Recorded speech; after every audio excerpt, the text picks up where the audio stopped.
Heartbreak in Thousand Oaks. A crime spree ends in the death of a 15-year-old boy after a suspect drove into a group of minors outside a high school. That's where Fox 11's Haley Winslow is live. And Haley, you've just learned the name of the suspect.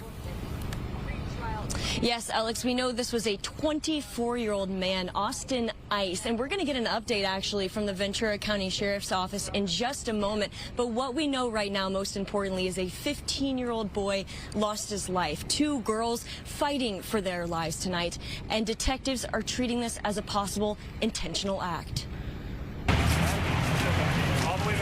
One after another, teenagers leaving school are rushed into ambulances, run over by a car. These kids, they come out of school around this time, they just go to the bus stop, so it's kind of crazy to think about these kids just trying to get home and something this bad happening. It's really tragic and honestly really sad. A 15-year-old boy killed. Two of his schoolmates critical. A total of 4 Westlake High School students hit.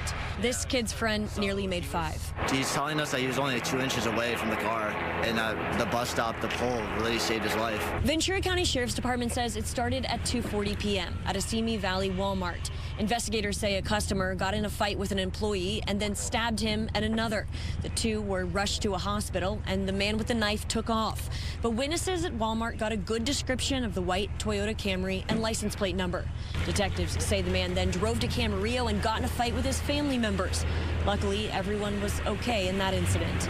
Deputies say he then drove to Thousand Oaks and crashed into these 4 kids just heading home from school. The impact so severe, the car flipped and landed on its hood. The make and tag number matched that of the other 2 incidents just an hour before. We do not know if the collision was an intentional act, as it is currently under investigation by the Ventura County Sheriff's Office, Thousand Oaks Traffic, and the Simi Valley Police Department. The suspect, the driver of the Camry, was also taken to the hospital and is not yet in custody. And we do have an update now on Ice, the suspect, who is a Ventura County resident. And for that, I'm going to bring in Deputy Barrios. Thank you very much for being here. What can you tell us now about this suspect and where he is right now? So the Ventura County Sheriff's Office and Simi Valley Police Department have arrested suspect Austin Ice, 24 years of age. He's a resident to Ventura County for the assault that took place at the Walmart in Simi Valley and for the homicide that's taken place here today. And I know you don't have any details on the 2 incidents prior to this one involving the students, but do you believe, based on what we've seen here at the scene, you can still see the car actually flipped over as you guys are combing through the evidence, do you believe that he was under the influence when he crashed into these students? I don't know if he was under the influence. What we do know right now, based off what investigators have so far, is that it does appear to be an intentional act. It does not appear to be an accident at this time. Why would he do this to these poor kids, who I'm guessing he doesn't know? There doesn't appear to be any type of relationship between him or any of the victims. It's really heartbreaking. And that was the last thing I was going to ask you. Seeing this and being out here all day, I know you've become very close to this scene. What's it like seeing all these kids so severely injured, two, still fighting for their lives, and one 15-year-old boy who lost his life just trying to get home from school?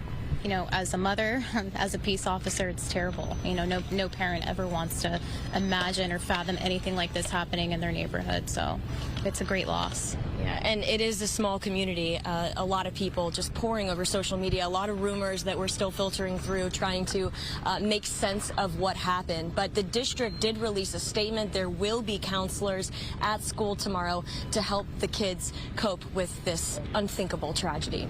For now, reporting live, I'm Haley Winslow, Fox 11 News. So very sad. Thank you for the latest information, Haley.